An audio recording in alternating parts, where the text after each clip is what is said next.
Ty West and Mia Goth returned this year to finish up their surprise trilogy with the 1980 set MaXXXine. This one sees the titular character going for her big break in Hollywood, while a serial killer hunts down women across the city. Let's find out if she becomes a star.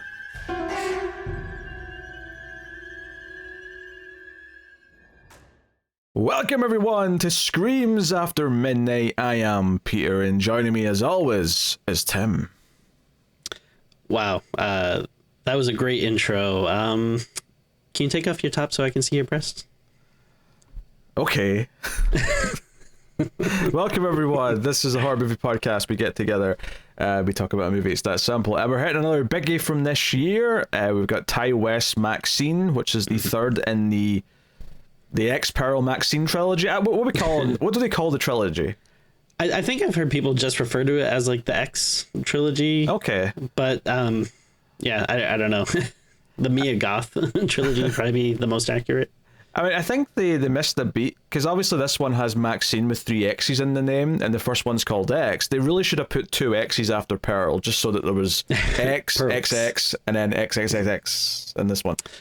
Well, you know, I actually didn't realize until the other day, which completely pointless, but was interesting to me, is when I was thinking about the titles, I was like, oh, this is the first one in the series that like isn't named after a Pokemon game. Because there's Pokemon X and there's Pokemon Pearl. And this is like, there's no Pokemon MaXXXine though. You're hogging part of this intro for this? This bullshit. Come on. Also, I want to put it out. Now, the audio listeners won't see this, but I want to point something out here. Tim has shockingly shaved his face and left a mustache for this episode. And all I can think is that he's trying to fit into the 80s vibe that this movie is set in, because this movie's set in 1985.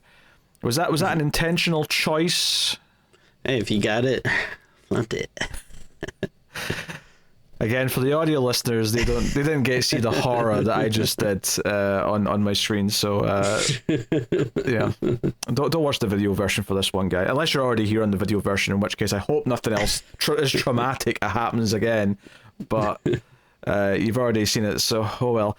So yes, we're going to talk about MaXXXine. We'll start spoiler free, of course, as we always do. We'll give you a warning before we get into the spoilers, and if you are enjoying the show, you can support everything by hitting the like button on YouTube, and of course by Patreon, where you can get some bonus stuff, but I'll tell you more about the bonus content at the end of the show. So, X came out. It was this kind of throwback to 70s era slasher movies. Then almost immediately they're like, oh, we secretly filmed another movie, like right after that one, and it was this weird period piece during World War One with the young Pearl and all that stuff going on, and that being that slow build to someone kind of snapping. And they said, okay, we've got one more, we're going to make it a trilogy with MaXXXine, which is a follow-up actually set after X, where we follow the character of MaXXXine now in the 1980s trying to be an actress, and that's where we are. But there is, of course, a murderer afoot. This one is more inspired by Giallos, if anything, I would say. I would certainly compare a few things in it to that kind of stuff, but does, much like the other two, feel distinct from those. Like, each one has its own style, its own kind of flair, and we'll get into everything as we go. But that's the basic setup. We'll save everything else for spoilers. But yes, obviously we liked X quite a bit, we liked Pearl quite a bit, so there was hopes going into MaXXXine. So I'm curious to ask Tim, what did you think of MaXXXine? So like you alluded to, I had pretty high hopes. I was looking forward to this one. X kind of came out of nowhere, and I really, really dug that.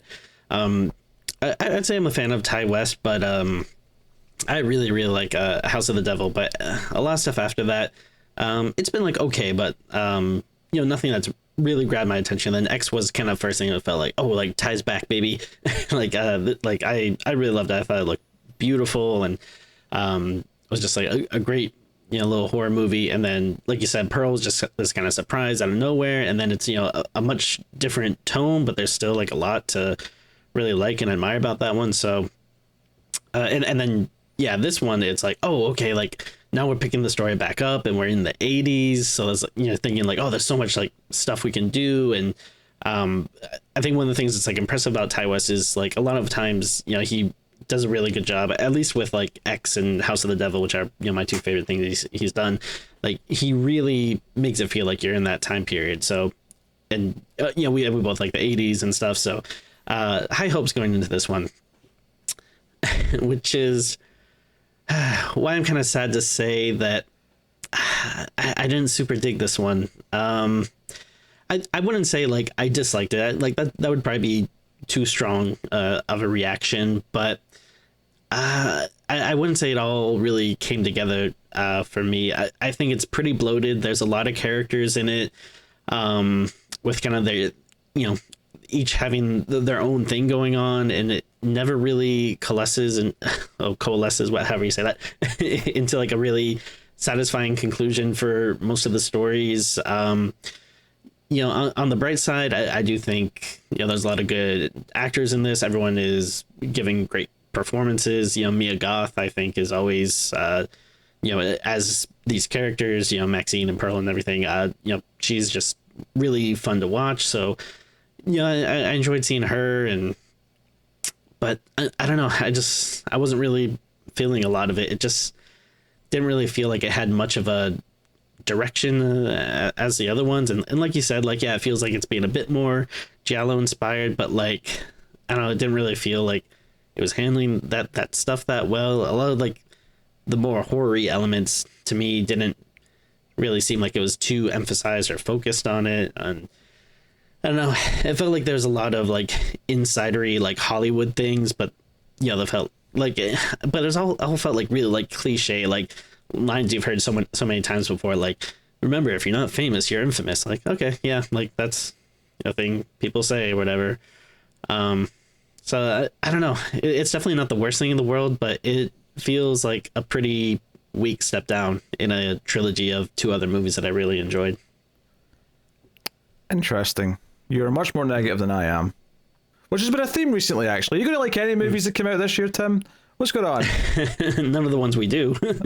Anytime I like something, you're like, oh, we can't do that. Is that a reference to Hellboy the Crooked Man, you son of a bitch? Literally no one else thinks that movie's good. You're the only person I've heard say it's anything but shit. Oh, I would direct you to a Hellboy Facebook fan group that would very much disagree. I'm super trustworthy. Oh yeah, I bet.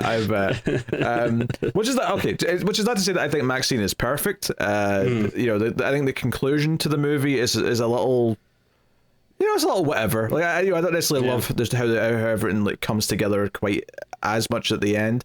There's parts of it I like, but not all of it. But I would say that for the majority of this movie, I think I like the setting of this one the most of the three. I like the gritty streets of 80s LA, the kind of the colourful lighting, all the sleazy kind of theaters and shops they're going past and all that kind of thing. Like the vibes here are like through the roof for me. And I actually quite liked a lot of the Hollywoody stuff that it was doing, and there's a lot of this movie actually takes place on the Universal like backlot, and you see a lot of like, I mean, some of them they point out, but there's even some that they don't point out where I'm like, oh, I recognize that street because it's been in like maybe 10 different movies that I've seen, maybe slightly dressed up differently each time, but more or less you're like, no, that's that street because I've seen it in movies and TV shows or whatever. But I do think it continues kind of the main themes of the trilogy fairly well. I think, while I don't love the final showdown too much, I do think that what it is makes a lot of sense based on stuff that they did set up in one of the prior movies. So I like that. I do like the kills and the sort of the vibe they go for. When I say it's Giallo inspired, I mean that comes all the way down to the fact that the killer's wearing like black leather gloves and a black coat and a hat. And I just watched Tenebrae like a week and a half ago, and like that very much set me up for this. And even the pacing of this felt like a Giallo to me, perhaps to a fault for some people, but a lot of Giallos, if you go back and watch them, like there's a lot of like you know, Tenebrae is the example that I just watched. There's a lot of stuff, but like the main character, who's this writer, talking about his book and stuff in between the actual kills that are happening. You know, they're kind of sprinkled throughout, and this very much has that, where Maxine's got her own plot going on, and then there's also this killer thing, which does come into her plot as well, but it does start off pretty separate, where it's kind of going on, and there's kind of this sense of, oh, there's this Night Stalker killers on the loose, you know, in Hollywood and California, and you know, we don't know what's going on there. Something's happening, yada yada. So no, I quite liked it. I think I actually don't know what the general consensus is on this one. I didn't really look up to see, do people generally like this one? Is it disappointing to more people than it isn't? Am I in the minority here? I actually don't know. Yeah, I'm not sure. And I guess my assumption would be probably people either probably don't love it or just think it's kind of okay, because otherwise I feel like you'd hear a lot more about it if, you know, is universally beloved or whatever. I have one friend that I know didn't like it, but he also didn't really like the other movies that much, so it's kind of like, you know, take that with a grain of salt. This isn't a great thing to base it on necessarily, but just quick look at the IMDb ratings. X has a 6.5, Pearl has a 7.0, and this has a 6.3, so it's pretty close to X. It is the lowest of the three, but it's pretty close to X. I do think more people, or at least a lot of people I talk to, seem to prefer Pearl to X, which I mean, that's fine. I think they're both really good. I always liked X more. I think the central performance in Pearl is better than any performance in X, but sure. I do like X more overall. It's kind of this is a weird one for me to compare now, actually, now that I've seen all three, because I do think I like the setting and the vibe of this one the most, but and I probably it's tough, because like I really like X, but one of the things with X that's weird is when you get to the point of like, and mild, well, not mild, they're heavy spoilers actually, spoilers for X if you're unfamiliar with that one yet, but you know, with who the killer turns out to be in X, there's parts of that I like, but there's definitely parts of that where I'm like, oh, it's just it's old people. Oh, this is a direction. Whereas I kind of like that this felt a bit more. I don't want to spoil anything because we're not spoilers yet, but like I felt like the direction it takes as to who the killer is and what's going on felt more like a throwback in two giallos and two other movies that have similar. I mean, we did a movie on a Screams bonus episode in the last year that had a very similar kind of reveal in a lot of ways. So I mean, I can talk about that in spoilers a bit more, but I just the point I'm making is though is that this did feel like it was harkening back to a lot of things. I mean, one thing I really do admire about this trilogy is how different like every movie is. Because if you think of like other franchises or movie sequels, I can't really think of many that do what this one has done, where you're taking place across like multiple decades, and the only kind of thread you have is like recurring characters in some of them. So I think that's definitely a cool thing to admire about it. I don't know. It's funny that you say that how much like the setting and the vibes and stuff were working for you, because that was like my big selling point coming in. And I don't know, I feel like that stuff should be catnip for me, but I don't know. I really like Ty West, but I don't think he really pulled it off like like that well here. Like, I don't know. I really wasn't feeling like, I don't know, that 80s ish. And obviously it's good that it's not like, that kind of fake like thing where everyone looks like, they're wearing costumes and everything. But like, I don't know. It didn't really feel like, that I guess I just wasn't getting that atmosphere as much as I wanted, which is a shame. I don't know, maybe I had too high hopes or whatever. Again, I don't even know how to combat that, because I just disagree, I guess, because like as soon as it starts, like during the opening titles where it's like it's doing like bits of news and it's kind of referencing things of the time, and it's like, oh, this is going on, Reagan's on TV talking about some bullshit, or like it does a solid job of kind of placing it in the time. There's lots of little details that I really appreciated. Obviously, there's some references to certain movies and things at the time as well, but so something as simple as there's one scene in the middle of the movie when you're in Maxine's apartment and there's like a McDonald's like leftovers like sitting there like on the table, and just a little detail like the box for the burger is like the old foam like polystyrene style box that I remember from being a kid. I remember that thing existing, but they've been using the cardboard for I don't know how long now. Oh no! Well, now they even have like when you get sandwiches, they come in like this kind of, I don't know what you call it. Like not like a bag, but like almost like a foily like kind of thing. Well, it depends on the burger. The small ones have always came in that for me. But the big ones like the Quarter Pounder and the Big Macs, they come in the cardboard boxes. Yeah. Yeah. But I mean, obviously, this is not an important detail, other than just it's the attention to detail that I'm mentioning here. But there's just these little things kind of sprinkled throughout. Something as simple as when there's little flashbacks and stuff, they'll put like VHS scan lines over the footage to sort of make it feel again kind of the time. The idea of satanic panic, where there's protesters protesting horror movies. A character even references the video nasties at one point. Like, there's a lot of stuff steeped in there. And maybe it's because, like, a lot of the inside stuff they're referencing and talking about is stuff I happen to know about. So I was enjoying kind of the trip down that road, if you will. Maybe that's why it was working for me anymore. But I enjoyed that. I think Mia Goth was very good in the role again. Sure. I think the direction's really solid. I think there's a lot of confidence in the direction. In particular, early on, there's like a great oneer just following her walking around as the opening titles are kind of finishing up, and she's like just walking with this sense of confidence, and it feels like this big sweeping oneer where we're going through various areas after she gets out of her car, and it just everything has this energy to it, right? And the soundtrack choices also kind of add to that as well, because you've got is it ZZ Top I think is playing during that scene, but it's just stuff of the era that makes sense. But I don't know, I felt like it mostly was doing its job for me.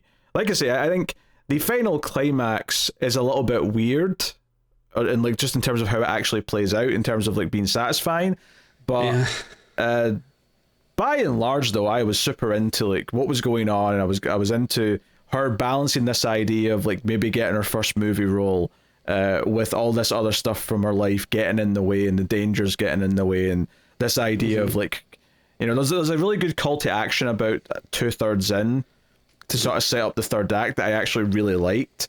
So I don't know, I'm fairly positive on it. I don't have too many complaints outside of just a couple of things in the climax feeling a little bit weirder. I was going to say rushed, but I don't even think rushed is the right term. It's more just the choices that are made feel a bit strange. Yeah, I wouldn't say I'm negative, but I'm more, I guess, mildly / neutral positive. I mean, again, I didn't hate it, but I don't know. I was hoping for a little better. I think probably a large part of it is like, that kind of last third act or so. I really wasn't a huge fan of like where it goes, so I don't know if maybe that just kind of soured a lot of it for me. But, yeah, possible. Yeah. There's like some like meta stuff that I enjoyed. Like I like all the stuff like when she's at the video store, like that stuff was great. Like I liked her friend that worked there, and then obviously like landing a horror role, and then talking about the other people that become famous from horror movies, and then getting the little snippets of, like what the horror movie is like that stuff I really enjoyed. Yeah. Notably, when they're listing actors who got the start in horror movies, they notably leave out Kevin Bacon, probably because it felt weird to bring him up when he's in the movie. Yes. So I get the point there, but he would have been a bigger star by 1985, because I think by then he'd been in, I think like Footloose had already happened, and maybe one or two other things. But yeah, that was just funny to me, because they were listing these actors that started in horror and got bigger, and I'm like, yeah, Kevin Bacon. Why are you not saying Kevin Bacon? And then Kevin Bacon showed up like 10 minutes later, and I'm like, oh, that's why you didn't say Kevin Bacon, because he's here. Doing quite a character. Oh yes. I like that he was definitely felt like he was going for it. Oh, he's a sleazy PI. He's chewing cereal. They're giving him a couple of gold teeth. He still look like a complete creep. Like, yeah, he's full on, yeah. I was surprised too. There's a couple of other like notable people in it. Like, is it Sophie Thatcher? Like, had a small role. Very small role, yeah. But most people will know her from Yellow Jackets or that awful Boogeyman movie that came out last year. Oh God, yes. Yeah, that's a thing. Also, Bobby Cannavale is in here. Yep. Elizabeth Debicki plays the director of the movie that's being made. We also have Giancarlo Esposito as Maxine's agent. Oh yeah, of course. With his some great hair. Yeah, that hair's that hair's something. It's like he's like, oh, I need to blend into this world of like Hollywood agents, and they're all white guys. I'll get myself a nice wig that goes with their haircuts, and I'm like, yeah, it doesn't quite work for you, Esposito. It doesn't quite work. But that's the point, though, is he looks ridiculous. Yeah. So yeah, that's cool. Yeah, that was most of the big cast members that I think I Oh, actually, the other detective is what's her face? Michelle Monaghan, yes. I've seen her in various things. I couldn't tell you the last thing I saw her in, but she's done a bunch of stuff. She was definitely one of those people that I'm like, oh yeah, I know I've seen her before, but I couldn't really tell you what. Sometimes it's kind of annoying because I'll go to look up an actor on IMDb, so like, what do I know him from? And then like the first thing, if when it's like someone that just has like a ton of credits, and then it's like, the first 10 things like TV shows from the last 4 years that I've never heard of, them just kind of like give up. I'm like, all right, well, I'll probably never find what it is. Gone Baby Gone, Source Code, Kiss Kiss Bang Bang. Those are all pretty notable. Yeah, a couple of the Mission Impossibles. That's right. She was a main character in Mission Impossible 3 because she was like the love interest of Tom Cruise, and then they kind of like. They showed her briefly once or twice after that, but basically it was like, oh, we don't actually want to like tie him to one woman because that's boring. We have to have him like, meeting other sexy ladies movie after movie. So they kind of like, oh, we're going to forget the fact that he was married in that one. We'll write it away as quickly as possible. Yeah. Oh, and Larry Fessenden was in.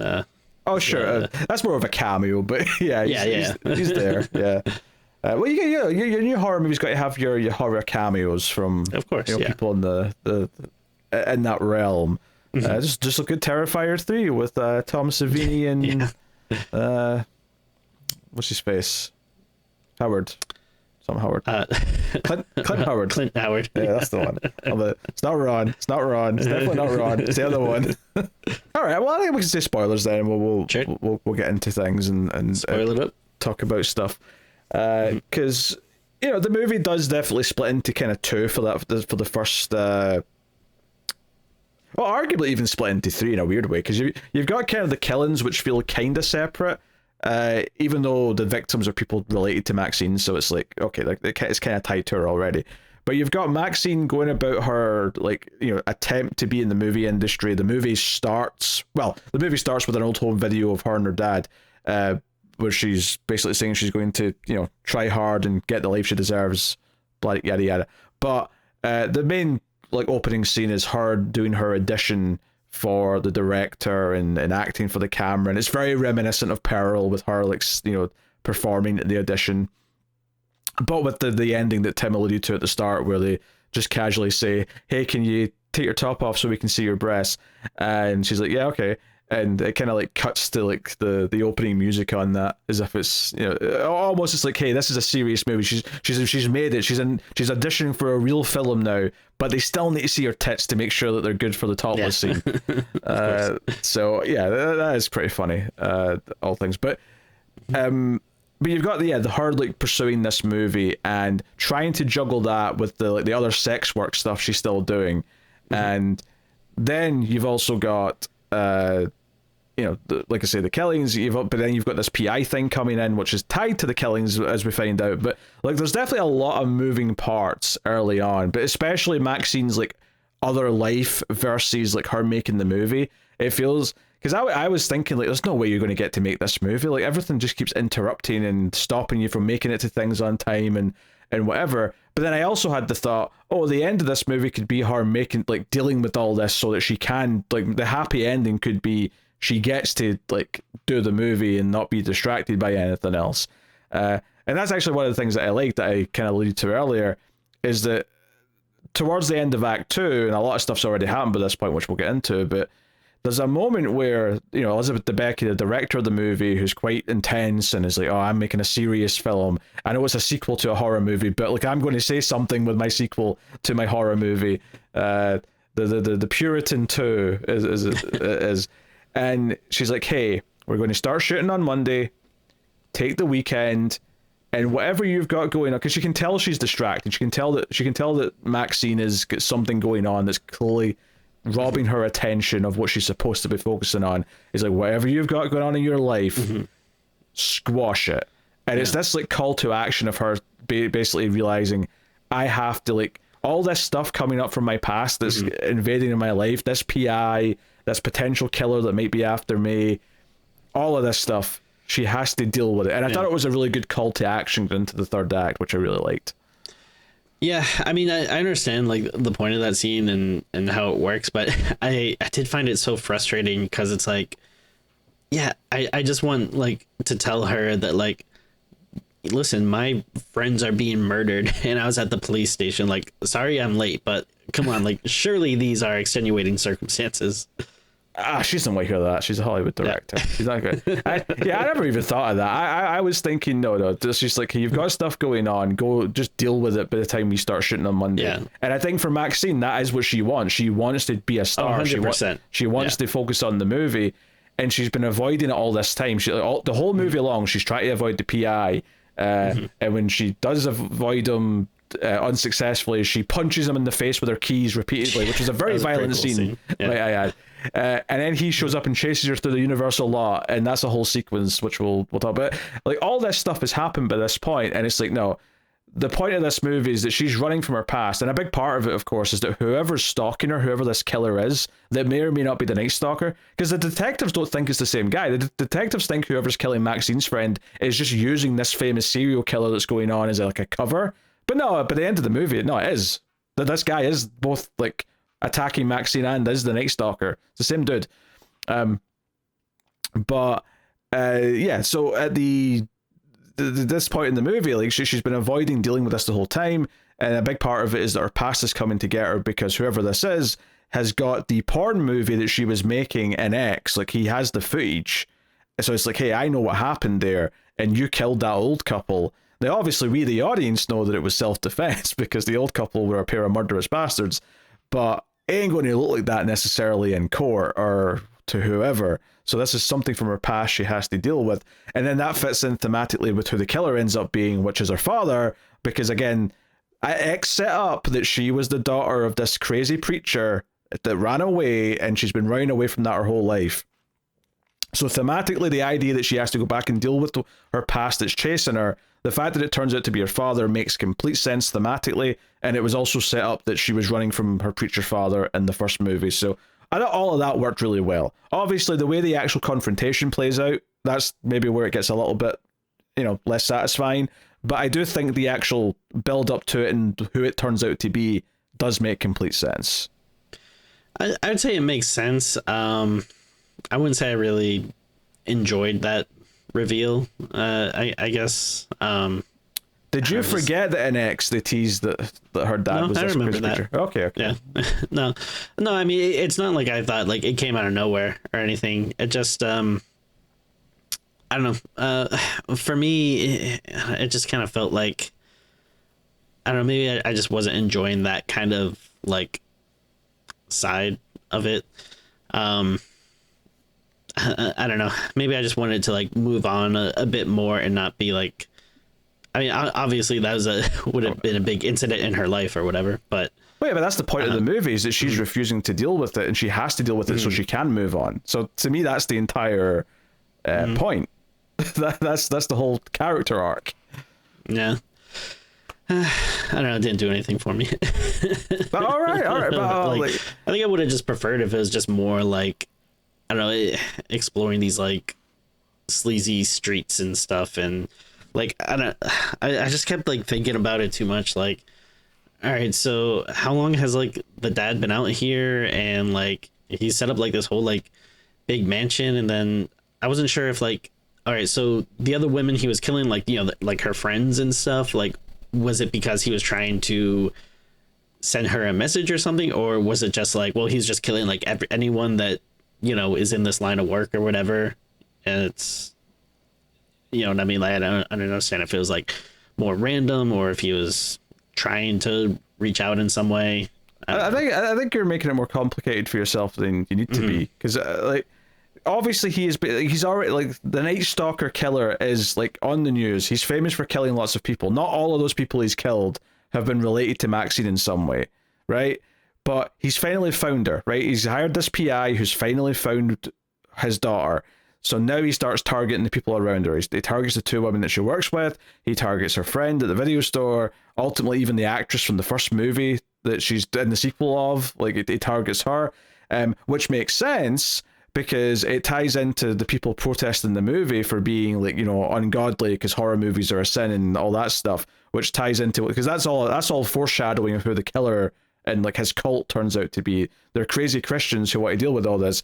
So all of the murders make sense in the context of like why he's murdering people. He thinks they're all sinners who are spreading satanic shit to everyone, and anyone who doesn't repent gets branded with the, you know, the star thing and is killed and left for dead. Yes, he's specifically targeting in the course of this movie people that are related to Maxine, but they all make sense. They're sex workers. They're in a horror movie that he thinks is ungodly. The friend sells porn at the video store. They're all people that in his eyes would be corrupt, that they're, you know, the Satan's in them. They're spreading evil. That satanic panic kind of thing. Exactly. That's what the entire opening of the movie's about, is like satanic panic. That's what that's what they set up in the opening. Mm-hmm. Yeah. I don't know. I just didn't like it. I mean, that's fine. You don't have to like it, but like, I'm bringing the receipts here, Tim. I've got the backup. I'm showing how it was all working.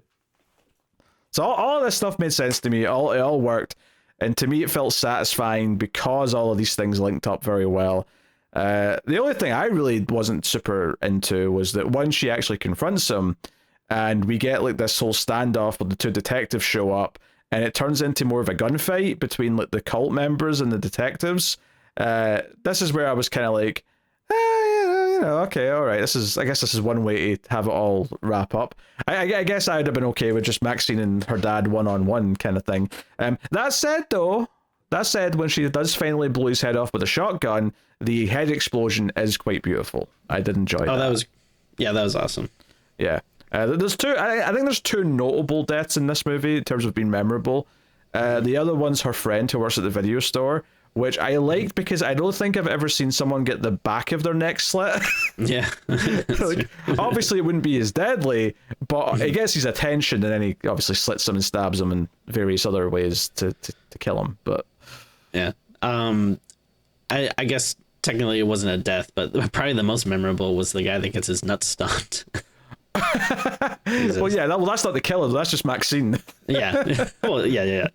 I mean, she is provoked, right? Just to make this clear for everyone. But that's an important character scene early on, because that's establishing that Maxine very much is still able to take care of herself. Like, she carries a gun with her. This guy corners her in an alleyway, and we think, oh, is it the Night Stalker? And it's not. It's just some random guy who might be trying to mug her or something. And she makes him strip. She puts the gun in his mouth, tells him to suck on it. So it's kind of this power play where she's like making him get on his knees and suck her gun. And then she makes him lie down. And she even says, the last person who tried to kill me, I stomped their effing head in. And then she rams her high heel into his ball sack as he's lying face down. And you do get a couple of shots here of, like, you know, the loose testicles after the smooshing has happened. It's pretty painful. She's stomping on the patriarchy, and it's hard to be mad at her for it. Oh no, of course not. No, I like it because this is actually one of my favorite things about the movie. Actually, is this idea that when the detectives start following her and looking into her and questioning her, and, like, you know, the first time that she just tells them to piss off, she doesn't want to talk to them. The second time, it's when she actually sees her best friend's been killed, and they take her to the morgue, and like, you know, she sees the body and they're talking to her and saying, hey, these people around you are dying, don't you want to help us, and blah blah blah. She runs off and Michelle Monaghan chases after her and says, hey, we don't care about anything else you're doing, we don't care about your past, we just care about stopping whoever this is from killing any more women. Like, we want you to help us save the next victim. And Maxine turns around and says, maybe she should save herself. And it gives you this idea of like Maxine's got this like sort of jaded, cynical attitude, and you can't blame her for it, but she survived X by saving herself, right? Fighting tooth and nail and getting out of it. And she's got almost this inhumane response to that question of like, we want to save the next victim. And she's like, she should save herself. I think that's part of the arc of the movie. And it's one of those things where she also gets that little bit of motivation later on when she sort of remembers this question of like, you know, maybe the redemption for her isn't that she can go back and redeem herself for what happened in X, because ultimately, again, she wasn't the villain in X. She didn't do anything wrong per se. But here, the character growth is that, oh no, maybe by stopping whoever this is, it'll stop whoever the next victim is. And the idea that her father is this guy that chases down, you know, quote unquote sinners because he wants to control what women are doing with their bodies, and stopping him from getting any more victims, in some small way, like she maybe thinks that a lot of like the victims that have already happened are in some way a little bit on her, because she left her father in this position where he went on this rampage and she can do something about it. She's in a position where she can do something about it. And that also ties in themes that are brought up elsewhere, like, you know, when the other actress says to her, you know, women have to look after each other in this business, the director being a woman, and sort of try to give her advice and help about how to make it here, and how you have to fight tooth and nail, and otherwise the beast that is Hollywood will spit you back out. All of that thematically to me made sense. There's a reason why I thought this worked for me, is that a lot of these things all linked up very well together. I got what it was doing. I mean, that's totally fine. Like, obviously it worked for you more than it did me. Like, to me, maybe I just wanted something a little simpler. Like, I don't know, I thought it felt bloated. Like, there's too many characters, there's a lot of stuff going on, like, and I think you could have pared it down a little bit more, but, and that's just the way I feel about it. Yeah, I mean, I feel like you kind of got that with Pearl, though. Pearl was the super simple one, because Pearl had like 3 characters, right? I mean, all things considered. X had more, and that was like the group slasher movie. This was again going for something different, and I can kind of respect that. Yeah, but yeah, like even with EXO, like it's like, yes, it's more people, but it's like, you know, it's very easily like, all right, yeah, it's like this group of people, they're trying to do this thing at this place, and then, you know, a killer pops up where it's like, yeah, here we're dealing with like with her movie stuff and her friend's stuff, and then the murderer, and then the police and the PI, and not to say that like, you know, there aren't like memorable characters and moments with all that stuff, but I don't know, to me it was just kind of like felt like a lot that was going on, and maybe it wouldn't have bothered me if I felt like everything had like a satisfying conclusion, but a lot of the stuff I was just like, yeah, like, I don't know, the stuff with like, I guess like the big thing, like the stuff with the cops and the you know, the killer slash her dad, you know, at the end, like that stuff just really did nothing for me. Like you said, like it all like turns into this kind of like actiony shootout kind of thing, which I guess would make sense if it's like, hey, this one is like more Hollywood, you know, like I get. I mean, it's literally at the Hollywood sign that shootout takes place, because the house is right underneath it. So it's like, yeah, I mean, this all like clearly is part of a vision that he wants to do, which is totally fine. It's just that, yeah, it's not something I cared for as much. Yeah, I just thought there was a lot of smart things kind of sprinkled throughout that all linked up very well thematically. Like, I mean, I kind of agree the conclusion to the 2 detectives, again, mainly because it's tied to them just being in a shootout and eventually both dying. Although I did think it was funny how Michelle Monaghan just kind of like pops out of nowhere with like a crucifix sticking out of her eye. That's right. That was a little bit funny. But so a part of me thinking, okay, you could cut the detectives part of the plot probably and not lose too much. But I do really like that idea of like the deaths of these victims playing on Maxine's conscience a little bit. Like, by keeping quiet or not like getting involved to stop it, is she some way responsible for more things that are happening? If anything, I'm actually kind of shocked that by the end of the movie, Maxine is still like a complete cokehead, because I thought maybe by the end of the final movie she'd maybe kick that habit, because that'd be part of her growth. But because it reminds you at the start of the movie she has like it's basically like a big tin that you'd have like sugar in, but she has it filled with Coke. Yeah. Yeah, she's still doing it at the end, so whatever, I guess. That's just who she is. We're not going to change that at this point. One thing to go back to, just something that it made me laugh because I thought it was like so stupid. But when you mentioned before how like she sees like her one friend, that was like murdered or whatever, like you didn't mention the way she sees it is like the cops are literally like rolling the body like, on the stretcher, like under the blanket, and they like stop and like just remove or like lower the sheet or whatever that's covering his head, like so that, obviously there's, a big crowd there. But it's like they're doing it just for Maxine, whatever. But I'm like who would ever do that? Like, well, I mean, I don't think it's just like that. I think it's exactly what it is. Like, they're intentionally, like, the only reason why they do it is because Maxine's watching. They want to see her reaction. Because I think they might even think she's involved in the killings at this point, and they're seeing absolutely, yeah, how she's going to react to it. And obviously, they get they get this reaction of her just being in shock and like running for the body and being distraught. Now, is that something real police would do? I mean, I don't know. Like, I have no idea. But I mean, to me, it felt like such a stretch. Like, there's other ways. She's on a stretcher, Tim. Of course, it's a stretch. That is fair.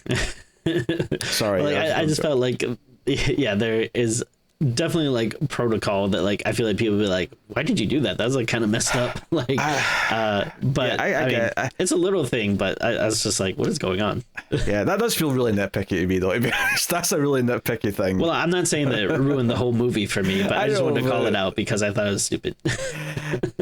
I think for me, I don't care because I get their motivation for doing it in the moment, right? Like, sure. Especially since like Cannavale's detective character the whole time, his whole thing is that he keeps over dramatizing everything he's saying to her, partly because he thinks he's a hotshot for talking to a porn star, but partly because he wanted to be an actor. So he's doing all these extra flourishes and trying to be all dramatic. And I kind of feel like this played into like who he'd been in the movie. So it didn't feel like a character. So therefore, I didn't even think twice about it. To be honest, regardless of how realistic it is that they would actually lift up the sheet to show the dead person's face. Like, maybe if it was like, if it was late at night and there wasn't like anyone else around, like maybe that could make more sense to me. But it's like the whole neighborhood is like out and watching, and it's just like that's what made it seem like just very unbelievable to me. Yeah, I just don't care. I guess that's it. I just don't care. That's fine. I mean, again, I'm not saying that it's a huge part of the movie or anything, but it's just like one thing that stood out to me. Yeah, that's fair. Yeah, obviously a big part of the movie is the universal law, and once she gets the role, she shows up on set. She's to meet the director, who shows up in a little golf cart and says, "Let's go for a drive." And they do a great thing where you're behind like the edge of the backlot, so you see like all the wooden beams holding up whatever the edge of the backlot is. And then she turns round, like does a 180 around into the actual backlot, and you can see the street. And it's that street that I recognized. And then obviously there's more famous bits later on. When Kevin Bacon's chasing her, they come out of the clock tower from Back to the Future, which notably doesn't look the exact same. And I don't know if that's because they made it error appropriate or because they just didn't want to have to, because it's been changed since the 90s because it looks too recognizable. So I don't know if this is just how it looks now or if they tried to make it look kind of like, because I mean this is set in 1985 when Back to the Future came out, so it should look pretty one-to-one. But everyone recognizes that square from Back to the Future. And then the big one, of course, is the director intentionally takes her to the Bates Motel set. And one of the details here that I really like, well, two things I really liked about this actually, is later on when Kevin Bacon's chasing her and she runs up those stairs into the Bates house. I love that when she goes inside, it's just a bunch of wooden beams because, of course, the interior of the house is not actually on that set. That was a separate place. I just like that they actually did that and didn't try and sell us that, oh no, the actual entire interior of the house is there as well. Makes complete sense to me. But I also really liked when Elizabeth Debicki's talking about Psycho and even mentions, they shot the sequel here a couple of years ago, which, yeah, Psycho 2 came out in 1981, so fair enough, or maybe 82, but around that.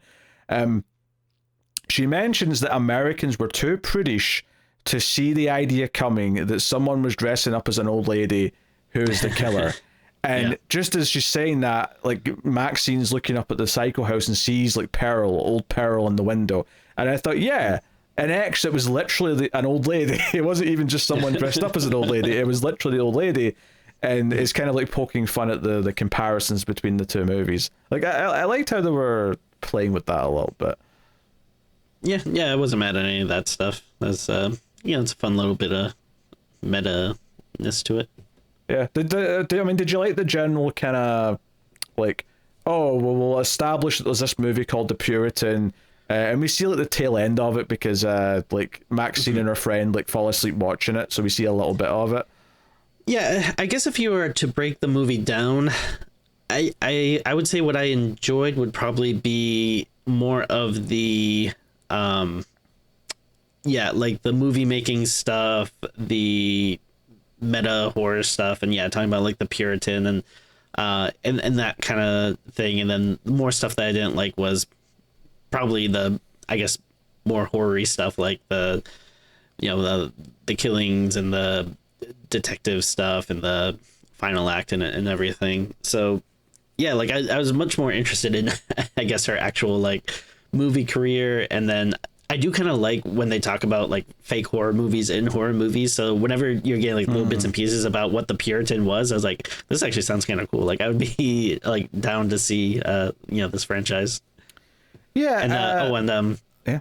And I really did like that that scene where she's getting like the mold of her face. I thought that was just like a well done scene, like when she starts like freaking out and you can see like the plaster like dripping down. Like I thought that looked cool. Well, yeah, I mean, to explain that sequence, she's getting a mold done of her head because they're going to make a fake head prop for, a dream sequence in the movie where her head's been cut off. It's Sophie Thatcher, who's like the makeup artist or whoever it is who's doing this, and she's explaining, this is just the normal, you just stay still for 10 minutes, it'll solidify, and then I can, take it off and we'll have a mold. What this basically is it's an excuse to have her blindfolded, essentially, for, an extended period of time, and she starts freaking out because she starts seeing, like, flashbacks to X, basically, in her head, and thinking there's someone behind her, and she has, like, a panic attack, and, like, it all starts dripping because she's sweating and getting kind of intense. It's a fun sequence, and it's interesting because it sort of ties into like what she's doing for the movie, which, I mean, it sounds like to me you would have liked it more if it was more like Scream 3, and not the quality of Scream 3, but more like Scream 3 in the sense that she's on the set making this horror movie and someone's going around killing people on the set, as opposed to the rest of the things that's going on. I think I would enjoy that more, yeah. Yeah. I mean, I actually like most of what else it's doing because I think it all plays into each other quite well. And I think part of the reason why I like all the stuff going on, aside from liking all the things individually and how they all link up, is this idea that I'll call it the uncut gems effect, where it feels like she's got a lot of plates spinning that she's trying to balance. She's trying to like fend off this PI who sent her this, tape of the movie she made in the 70s, and like it links her to these murders, knows her real name, all that stuff. She's juggling that, the police coming to question her, everything going on in her life, plus trying to make the movie. It really made it feel like she has no hope in hell of ever just being there and had been focused on the movie. And I think that all really worked, and it's partly why I like that call to action when the director says, hey, whatever's going on in your life, squash it this weekend before we start shooting. Of course, I feel like given the big dramatic thing that happens with her in this big shootout means that she's probably going to be held up for at least a few days in questioning and other such things would be my guess. But sure. But I think maybe Elizabeth Debicki's character would be okay with that because, you just got famous because you helped stop a serial killer. That's going to sell my movie. So yeah, we'll wait an extra week to start shooting. Absolutely. And there's like early on when the movie's starting, they have a quote, which I forget exactly what it was, but it's something along the lines of like, you're not truly famous until people think you're a monster, like something along those lines. Yeah, it was a Betty Davis quote. Yeah. But I mean, yeah, basically like that's kind of seems like what it is at the end. It's like, okay, like you are famous now, but like, I don't know if it's exactly the way she wanted to go about it, but I mean, it's probably going to add a lot of notoriety to this movie that, who knows if it would have succeeded or would have just kind of been like a whatever horror movie, but there's now like a very notable aspect to it. Yeah, the movie could be complete shit now, but it'll be successful because it's got this like link to this real thing. Yeah. Yeah, well, that's actually one of the little references I really liked is when they're filming a scene with like the actress like spewing up blood or something like that, or takes a bite out of an apple and there's blood. Elizabeth Debicki yells and says it looks like shit, it looks like a bad Hammer movie. Let's get some better blood. I thought that was funny too. She also referenced the Video Nasties at one point, which makes sense because she is a British filmmaker. But yeah, I enjoyed all the movie stuff, like all the stuff with them making a movie, all the stuff with them talking about like the types of movies that they're dealing with, or like the Universal lot being a set for the movie, not just like in a fake way, but in like a real way. Like the Universal lot is a set in the movie, so it doesn't feel forced, like because some of the things you can recognize on that lot are not like super in your face and obvious. It's just sort of stuff if you've seen a movie that's used one of those locations well enough, you're going to notice some of them. You're going to be like, hey, I recognize that kind of corner or that stretch of road because it's popped up in a whatever movie in the past. Oh yeah, I mean, especially since living out here in LA for so long now, there's just so many times where I'm like, oh yeah, I walked down that street, or like, oh, I used to live right next to there. It's always interesting. There was a good line too when Kevin Bacon is chasing her and she's hiding in the psycho house, and then I think he says something to the security guard like oh, can you believe like there's like behind that door like a serial killer is hiding or something like that. Which was a nice little line. Because Mia Goth's actually hiding in there, so he's literally referencing her as opposed to Norman Bates. Yeah, that's fun. Yeah, we should probably mention like the whole through line of the Kevin Bacon stuff. So yeah, early on, like he shows up mysteriously and leaves a videotape, but we see quite quickly that he's working for someone who looks to be the killer. Right, we never see the face of the killer; we just see the gloves and that there's someone sitting there.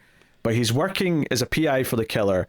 And honestly, when the killer kills the gay friend who works at the video store, Kevin Bacon's character clearly knows that he's just murdered someone and just seems to be cool with it. Like, doesn't seem to give a shit. So fair enough, I guess. But so, I'm not sure if I missed something, but it seemed to me like they kind of have that little meeting, and he's kind of like, okay, so it seems like he's saying, all right, my job is done. Like, I gave you the place you need to show up, but like, whatever you do now, it doesn't really matter. I get paid. But then I don't know if I missed something. Like, why does he seem like he's continuing? Well, because you just misquoted what you said there actually, which explains it. Okay. He said, if you want me to go further, then you're going to have to pay me more, or the price goes up. Is what he said. So. Oh, well, he says that to the killer. Yes. Oh, okay. All right. Maybe I either missed that or forgot that. It says that in the car. So the idea is that he's getting paid extra now for still helping him, even though he's clearly helping him with more nefarious shit at this point. I don't know if I love it as a horror movie thing, but I do kind of think it's funny, or it's kind of interesting that our serial killer villain is actually just hired a PI who's doing all of the actual investigation work for. You know how often like serial killers in movies like this will have like all this information on the victim and know stuff about them and know their routines, and like, no, he just hired a PI. He's doing all that. Oh yeah. The killer's busy doing other murders. He's not got time for that. Oh yeah, I mean, that's like the whole logic of the Scream movies. If you break it down, like how much work and stuff that the killers are doing, it's kind of like not impossible, but it's like that is a lot, even when it's like multiple people. Yeah, and this is much better than Scream 3, just in case that wasn't clear from anything else I've said. Of course. Yeah. It's not better than Scream 1, but it's better than maybe all the sequels, to be honest, if I'm thinking about it. But like definitely Scream 3. Oh yeah, for sure. There's no point really comparing them, but because you don't want to fight. Yeah, you're sitting there thinking, oh, I actually like this one and that one better. But it's fine. We can move on. Yeah. It is a shame because I actually do think the idea of Scream 3, there's I think a lot of interesting stuff you could have done, because that was like the meta horror franchise, so it makes sense to and it already exists in the series that like, oh yeah, they make movies based on these incidents, so You could have a movie set on movie sets and stuff, but it's just everything about it is just kind of a swing and a miss. Yeah, it's a turd. Scream 3 is a big fat turd. So Kevin Bacon's whole thing is that he makes contact and says, "Hey, come." He leaves like a phone number in her car, and she phones him and says, "Hey, if you don't want that tape to get out, you best come to this restaurant at the top of the hotel here, blah blah blah." So she goes to this hotel restaurant, goes up to him, and he makes it clear that he's just a messenger. He's been hired by someone to dig up this information and find you, and he's here to pass this message that she's to go to this address for a party to sort of like do whatever this person wants. And she says, "Piss off." And this is like half an hour out of the movies, and it's like another hour before she finally decides to go here. But this is a big thing where she tells him to F off, and then she catches him following her in the car a little bit after this, and this is the scene where she puts her keys in between her fists or in between her fingers and punches the shit out of him, which is actually it's probably the most violent, well, maybe other than the ball stomping actually, but like entirely, like compared to the kills, this is actually way more harsh feeling to me. Oh, for sure. Yeah, I was wincing watching. I was like, "Oh, that's really gotta hurt." It's like proper crazy energy. I'm like, oh geez, like they're gonna if anyone gets wind of this, Maxine, your career might not be taken off so well. I think maybe that would have been something cool too. I would have enjoyed more of just like, I mean. Again, I guess it's not the point of the movie or whatever, but I do like whenever she does lose control, like, the nut stomping scene, or just like, punching this guy in the face with her keys. Like, I don't know, it would have been cool if, like, I don't know, that was just something that, like, continuously kept happening, and, like, she just constantly had to keep it under wraps. I guess, like, a different movie. But I don't know, I always thought those scenes were really fun. Yeah, I'm thinking about it as well. Like, the killer only, like, the friend in the video store is the only one that the killer kind of goes somewhere to kill. All the other victims all come to their like mansion up in the hills. Yeah, and I'm trying to think. Like, I don't even think we even really get like a ton of like kill scenes. Like, there's one at the friend in the video store. I think we see like the one friend going to the mansion, but I forget what they do. Do they just like put do they put a bag over her head or something like that? They put a bag over Maxine's head. We see the two friends there at the same time being filmed, and it's like building up to something, but it kind of cuts away before you see much. It's the funny thing is that there's a lot of horror movie scenes, but a lot of them tend to be like someone stalking Maxine. Oh, it turns out to be some other guy that she stomps the balls out of, or it's there's a lot of other things. So it never feels lacking for horror movie scenes. But it's not like a big like slasher kill count or anything. There's not a lot of like kills on screen though. That is fair. Yeah. Well, I suppose if you include the death of the villain at the end, that's another one, I suppose. Yeah. But which it's not a bad thing. Like, it's not like Pearl had like 50 kills or anything. No, like it doesn't feel like it's lacking it. If you've got a problem with the movie, I don't think that should be one of them, because I don't think the movie's going for that per se. Yeah. It's more about oozing the atmosphere and the style than it is constant brutality. Although there is a couple of moments of gore, like we said, the ball stomping and the head explosion do stick out. And those look really good too. Yeah. So good. Yeah, but Kevin Bacon's PI, like, he keeps following her. He chases her through the Universal lot. He then finds her, and this is actually after the point where she's decided to like sort things out that weekend. She intentionally gets dressed up and goes to a club and waits for Kevin Bacon. But by this point, she's spoken to her agent, Giancarlo Esposito's character, and confessed everything to him, because he's technically her lawyer. So again, technically, they have confidentiality.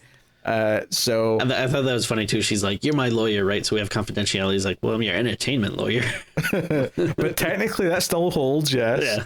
Yeah. Turns out though, he's kind of also like, he's still kind of like a Gus Fring in the sense that he's got guys that'll help him kill someone, because they basically, like, she lures Kevin Bacon out behind this club, and like Giancarlo Esposito's waiting, and he's got like a henchman who like knocks him out.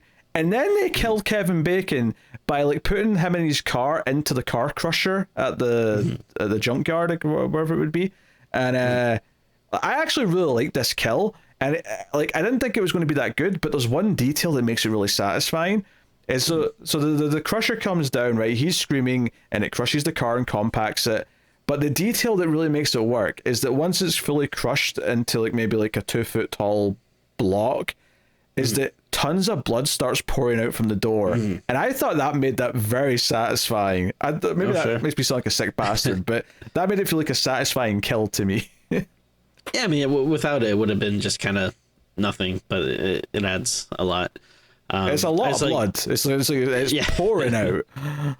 I just like how pathetic his character is, where like, up until now he's been trying to like be very cocky and sound like he's holding all the cards, and even like when Maxine beats him up earlier, he's like, oh, like like you're gonna regret that, like you'll pay, and then I just like here he just totally breaks down and is just like doing like I'll do anything, like I'll give you like any money, like whatever you want, whatever you need. Like he's just so like pathetic in the end, which I mean obviously it'd be terrifying knowing you're about to be crushed, but I thought that was a nice bit of work from him. Yeah, he starts praying. I thought he was going to turn into MacGruber and start offering to suck as many cocks as he possibly could.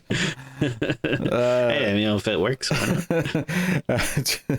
But no, like I say, it was surprisingly satisfying death, actually. But yeah, afterwards, Maxine, Giancarlo Esposito just says, "Hey, get out of here. We'll take care of the cleanup." And she's like, "Oh, thanks." He's like, "Yeah, I'm the best agent there is." And I'm like, yeah, you really are. You just murdered a man for her. So, yeah, I mean, this is kind of wild, actually, that her agent murders a PI for her. But the PI was also helping the killer and clearly knew the killer was killing people, so he's also not, like, innocent. So it's like, well, I guess I can't be that mad about it either. Oh, yeah. Yeah, he's a very like sleazy, smarmy kind of guy. So. Yeah, that's absolutely what he is. And I guess he does seem like the kind of agent where it's like, he has like this small office, and like she barges in and he's like, in like sweats or something, like on an exercise bike. Like it doesn't feel the same as like if you're going into like a big agency with like people in suits and behind like desks and cubicles. Forgive me for this comparison. It's not just because he was on the show as a different character, but it's very Saul Goodman of talent agents. Sure. Yeah. So it feels a bit more believable than like, having like, some guy at the Hollywood's biggest talent agency in a suit and tie, like, doing all this. For sure. So, I mean, it's very entertaining. Like, I really enjoyed his demise. So, that stuff's good. Yeah, and I really like that character too. The agent. They did a good job. I mean, obviously he's a very good actor, but he's not in like a ton of the movie, but his scenes were always enjoyable.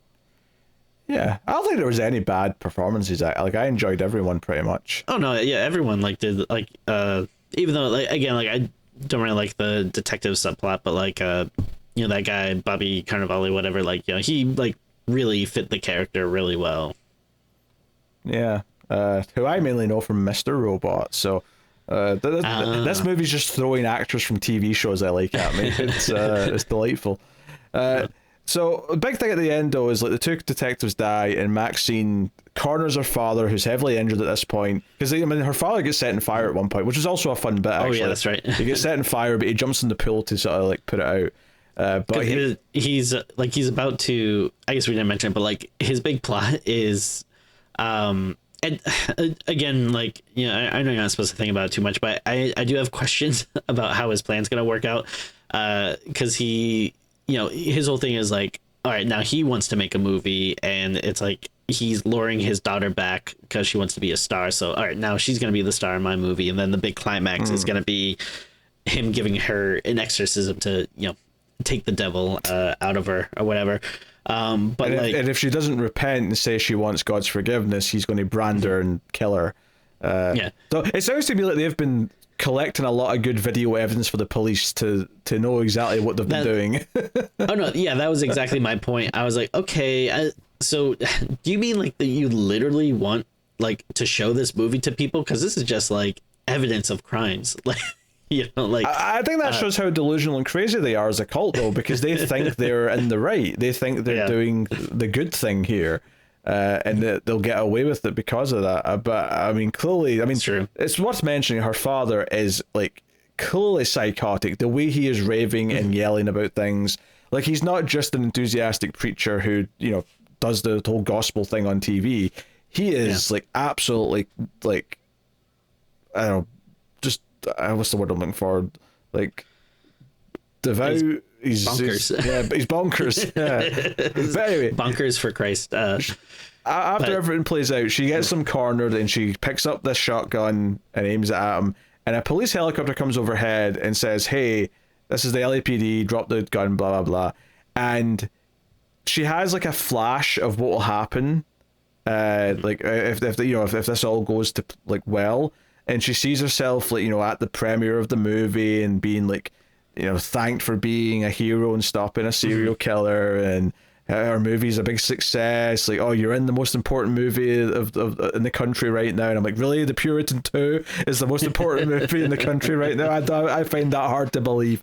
But it's very clear. The tone of it kind of makes it clear that this is all in her head. And then, of course, like the light of the helicopter starts to sort of hit her face again, and it kind of snaps her back. And she basically makes her dad repeat the thing that he made her say as a kid, which we saw in the whole movie at the start, which was, you know, I won't accept a life that's not as good as I deserve, or whatever. I won't accept a life I don't deserve. There you go. That's the phrase. And then she blows his head off. It is kind of a clunky phrase. But. Yeah. she blows his head off. It explodes, which I thought maybe she'd get into some trouble for. But I guess that's part of the point, is that because she did it to a serial killer who just murdered 2 cops, it'll be taken lightly, shall we say. Yeah, that sounds about right. Yeah. But yeah, we see that she is making the movie. They're almost done, and the director's saying, "Hey, like, you're going to be a star now because you're infamous as well as like in this movie." And they have like a minute of silence for the actress who died, because we hadn't really even know she was dead yet until Maxine goes to the house and she finds the previous actress's like dead body in a suitcase. Like, it opens and like her body parts start falling down the stairs. Yeah. That's pretty good. Yeah, but they have this like moment of silence, and they just all awkwardly sort of look at each other like, "Wait, is that enough? Is that enough silence? Do we start working again?" It's like, well, I think it's kind of funny that like the, you know, director is the one that like comes out and, you know, acts very sympathetic and, you know, wants everyone to take a moment of silence. But then once you see that little beat is up, you see like the director kind of give like a little bit of a heads up to whoever the assistant or whatever is, and then he has to be the one to be like, "All right, back to work, people." Like, all right, that's enough. Like, she doesn't want to seem like insensitive or anything. Yeah, she doesn't want to be the villain. Yeah. Yeah. So the assistant director can be the villain. That's what they're for. And you know, the movie, like they're watching like the final scene that they're filming or whatever, and she says, "Oh, you look like a Hitchcock blonde," blah blah blah, and basically the final moment of the movie is her saying to Maxine, "Oh, like, is this everything you'd imagine? Like, what are you thinking or whatever?" And she's like, "I never want it to end." And the credits just kind of start rolling over her face. It's almost kind of surprising when it starts. Like, oh, that's the end of the movie. And then a big shot sort of takes us out of the studio, and you see like the whole skyline of the studio and all that, and it goes up out of the sky, and that's how the movie wraps up. I think it's a nice little, I guess, kind of a callback to when Pearl ends. You just have like the credits start rolling on that like really strained, like psychotic face that she's making, and I like that they're kind of keeping that up here. And it's like, oh, but this time it's just like, yeah, the dummy head on the bed. But that was a nice little touch. Yeah, that's right. Yeah, that's right. It's not her face; it's the dummy's face. But I mean, technically, it is Mia Goth's face. It's just not her actual face. Yeah, it was a nice way to kind of like redo that thing in a different way. Yeah, it was a nice little bit right at the very end. I quite enjoyed this. Like, is it as tight as Pearl? Because Pearl's arguably the tightest of the three. Is it as good as a slasher movie as X is? No, it probably isn't. But I like what it's doing, and I like a lot of the themes that it's playing with, and how they all kind of come together, and how there's kind of there's an interesting mix of like motivation for her getting into that third act, where it's like, okay, she wants to deal with all this and finally put it behind her because she wants to actually be able to move on with this thing she's always wanted to do with her life. But there's also a little bit of that morality in there of like, yes, but it'll also save other women. And, part of the fantasy when she's imagining the premiere, when that happens, is that the reporter says, oh, like, millions of women are watching you at home. Have you got advice for young girls who want to be actors? And she's like, oh, you have to be willing to do whatever it takes, never give up. And, really like giving this, not even great advice. It kind of says a little bit to like, oh, you have to give up everything to do this, or you're worthless kind of thing. Because that's how Maxine looks at everything. She's like, she has to be a star. She has to be, this big success. This is all she's seen herself as. I did actually really like, before she goes out to that final scene, she's in her trailer. And it's like, one, it's a really nice contrast to what her like backstage like dressing room looked like at the porn place earlier on in this movie, but also at the very start of X. That's where we first saw her, was in like a dressing room, and her looking herself in the mirror and saying you're an effing star, like saying that to herself. So she repeats that. So there's a nice bookend to the start of the whole trilogy to the end. Yeah, I think in the original movie she says like, yeah, you're an effing star, and then this one I think she says like, you're an effing movie star. Oh, is there a slight difference? Okay. I mean, I could be wrong, but I thought that was the case. But if so, that's a nice little like, all right, like, your dreams have realized. Yeah, we glossed over it because obviously it didn't really like matter too much. But there is a scene with the killer, who we find out later is her dad, does go to see her at one. I don't even know what you call it, but I've seen it in like other movies set in the 70s and 80s, like it's like Peep Show or something. Or? I guess that's what it's called. But it's like you get in a little booth, and then it's like it's like private like stripper on the other side of the window who'll do a strip tease or whatever. And I suppose you're meant to jack off in the little booth, which makes it feel. I'm just like, I can't imagine getting into that little booth and just being like, how much dry jizz is on the walls of this thing.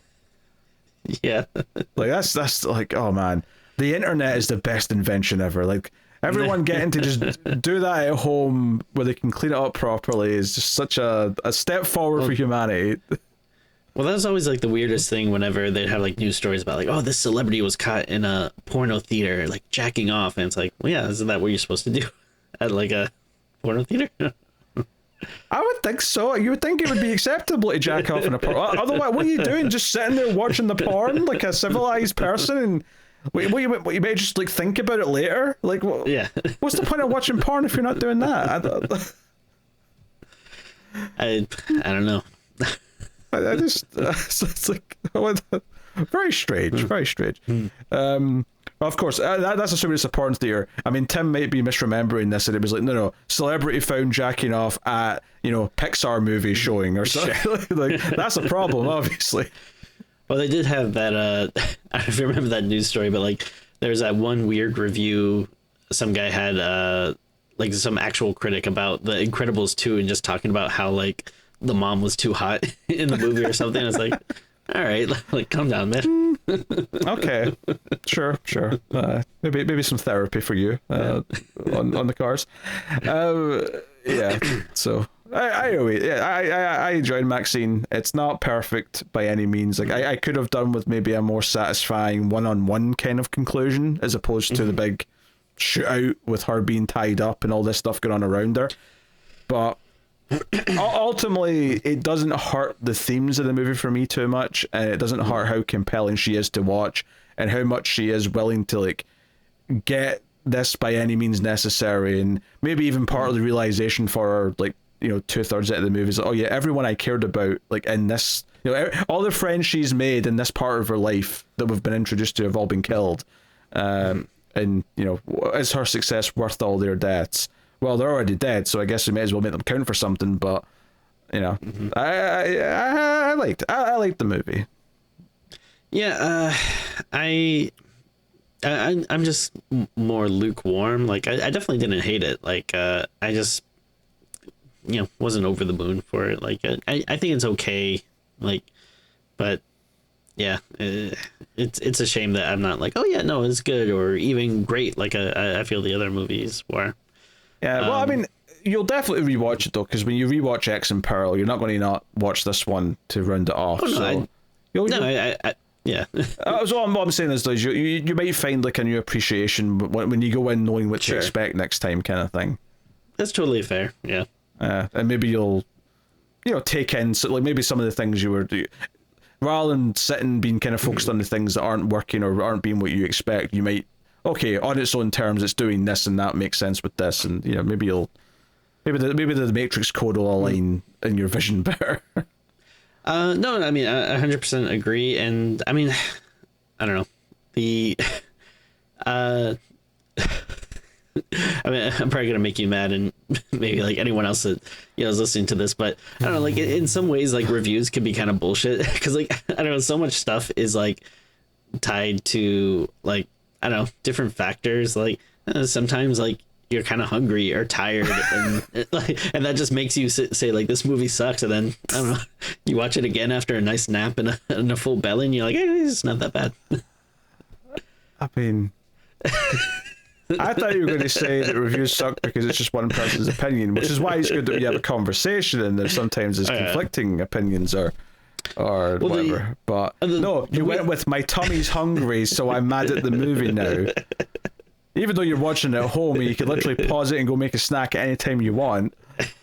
The weirdest thing to me is people that like, and I guess like this is the shitty Rotten Tomatoes effect of everything, but like people that literally don't even look at reviews but just look at the score and go, well, that must be bad then. It's like, how do you know? Like it's could be the thing that's most up your alley, but other people don't like it, but you're not giving it a chance.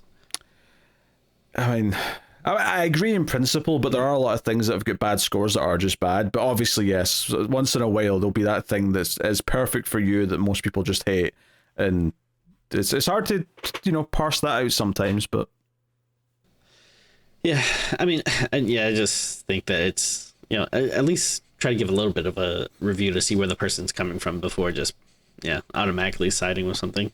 Like there's lots of people whose opinions I agree with, but I don't think there's anyone who I 100% agree with everything.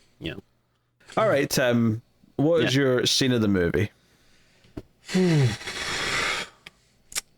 That's a little tough. Yeah, because like we said, it's not like a super. Because a lot of times, like I mean, the scene of the movie could be any scene, but I feel like a lot of times we tend to go with like some gnarly death scene or something. And like we said, there isn't like a ton of kills in here, or like the ones that are there are pretty cool, but like the head splatter scene is just kind of like 2 seconds. I don't know if I would say like that's my scene of the movie or anything. I would actually probably give it to, it's not like a huge important scene or anything, but I actually did really like the best friend, and I like their relationship, and I don't know, I kind of like the scene where she goes into she first goes into the video store and is just talking to him about like horror movies, and maybe it's a lot to do with just nostalgia, just like seeing like old video stores and stuff. I thought that was kind of cool. So yeah, I'd probably, maybe not like a huge standout scene, but it was one that spoke to me. I'm going to go with her walking home and then bashing that guy's nuts in. Sure. But it's less hard about to argue that. I mean the nuts bits obviously was memorable, but it was more about just like the walking down these streets, the music it wasn't quite a giallo kind of like type score, but it was definitely going for something where there was always music playing during these scenes that kind of they weren't going for typical horror score. They were definitely going for something more with a beat, which is a little bit different and made me think more of a giallo score. But that's what I'll go with. All right, MVP of the movie. Again, it's a little tough because there's a lot of really good actors, and like, there isn't anyone that would say, that person like phoning it in or not doing a great job. But I mean, actually, it does all revolve around one person, though. Really, ultimately. Well, no, I mean that's what I'm getting at. Is like there's a lot of people that I really enjoyed, but at the end of the day, I just kind of got to give it up to Mia Goth. Again, she's just really. I mean, she's a very interesting actress. She, I haven't seen her in like every movie she's done, but whenever she pops up, she does have an energy, that she brings to roles, and I think especially this trilogy, she sticks out and is very memorable. And I mean, this is her story, and she pulls it off really well. So she's always fun to watch in it. So yeah, I'd give it up to her. Yeah, I think it does need to be her because she's still so compelling in so many of her scenes. It was almost wild coming to this movie when like Pearl was a different character, and coming back to this and be like, oh no, we're actually back to the character she was in the first movie again. is a little different, and I didn't know what to expect from that with her having moved on. But like her attitude, like, you know, and this is maybe more the character than the actress, but like, you know, when she walks out of the audition at the start and she just sort of says to all the other ladies, "Oh, you might well go home because I just effing nailed that." And like just sort of rubs it in their face. It just is kind of this sort of moment where there is this confidence that I think you feel from her, whether it's warranted or not. But yeah, she's willing to kill for a dream, and that's kind of part of the point of the characters. All right, what are you rating Maxine? Maybe I don't know if this will seem a little harsh or low, but I think I'm gonna go with a 6, which is probably a pretty big drop from the other two, which I liked quite a bit. You know, I'm not going super low, obviously, because I don't think it's bad, and you know, if I had to do just a very binary, like liked it or didn't like it, I would go liked it. But yeah, it's just, it wasn't enough there to really put me over the moon and like, you know, go higher for like oh, that's really good or that's a great kind of score. Yeah, this is tough for me because I'm pretty sure I gave, I mean, I could check, I suppose, if I really wanted to. Yeah, I gave both X and Pearl an 8, I think. Maybe I gave X an 8.5. I'd have to go back and check, but it's definitely around that for me. Maybe a 7.5, just because of the climax being a little kind of whatever. Like that maybe just is, it does drag it down that half point. But I don't think it's a huge step down, and I think I like the vibes in this one a bit more and the setting a bit more, which is mostly down to taste, admittedly, but I do like the 80s kind of stuff. And I think when they're in this world and they're making a horror movie, they're talking about horror movies, they're firmly in an era now that I know a lot about and I understand really well, and I get all the references and the things they're comparing things to or whatever. Yeah, I think I'll go 7.5 because of the climax, but it's, yeah, you know, I really quite liked it. So, and when you say climax, that's with 3 X's, right? Yeah, of course, yes, of course. Okay. Climax. Now, which I watched this because it's now streaming on Max, and I was like, it's a missed opportunity not to just rename the channel Max with 3 X's, at least just for, you know, the rollout of this movie. Quick question. So do you think this is the end of this character, or I don't know if they've said if they're doing another one, like, because with the other movies, it was always like very quickly after it came out, it was like, oh, and guess what? We got another one coming out. I don't expect they'll do another one. I think they just wanted to do Pearl. They sort of snuck that in. And part of the reason why they snuck that in is because they filmed extra in the pandemic and they basically had nothing else to do after it. So like, well, let's just make another movie. Why not? And then they wanted to do Maxine to wrap up a trilogy. So here we are. I'm glad they got to finish it. I'm glad it exists as a whole. Other than Night of the Devil, it's easily my favorite thing from Ty West is this trilogy, because everything he did in between Night of the Devil and this trilogy is kind of House of the Devil, but... Oh, House of the Devil, sorry. Yeah. Everything. Night of the Devil does sound like a cool movie, though. Everything in between those two, though, just feels like lukewarm at best for Ty West. Yeah. Like, Innkeepers, I just remember thinking was fine. No, I agree. Like, I think some people actually do quite enjoy that movie, but I'm not the biggest fan. And yeah, I remember The Sacrament not really digging. I did like that Western he did, In a Valley of Violence. I remember thinking like that was pretty good, but again, not stuff that I'm like, oh my god, this is so great, I have to revisit it or whatever. Yeah, which is, you know, unlike House of the Devil and X and stuff, which I'd gladly, you know, revisit when I can. Yeah. So there you go. That is our thoughts on Maxine, another big horror release from this year. And I can only think the reason why it wasn't getting spoken about as much is because there was a lot more competition. Like, it was coming out around the same time as other big horror movies that were capturing the zeitgeist a bit more. That's true. So I think it's largely down to that. All right, well, that's pretty much the show then. But, of course, I will tell you about the bonus content you can get. If you want to support the show and help keep it coming, as well as support all the other shows you can get on Mail Fuzz Movies, such as the Ace, the Atomic Cinema Experiment, the science fiction podcast that I do with David, and the Collector's Cut, which I also do with David, which is movie franchises and like different seasons. Like, you know, we were doing 90s erotic thrillers throughout October and stuff like that. You can get a bonus episode of Streams After Midnight every month on Patreon for supporting us there. $5 tier and up, you also get access to an even more stream segment once or twice a month where we'll do like a top 5, a top 10, or a discussion segment. Just something different than just a straight review of a horror movie. But hopefully some of that sounds appealing, and you can go check it out.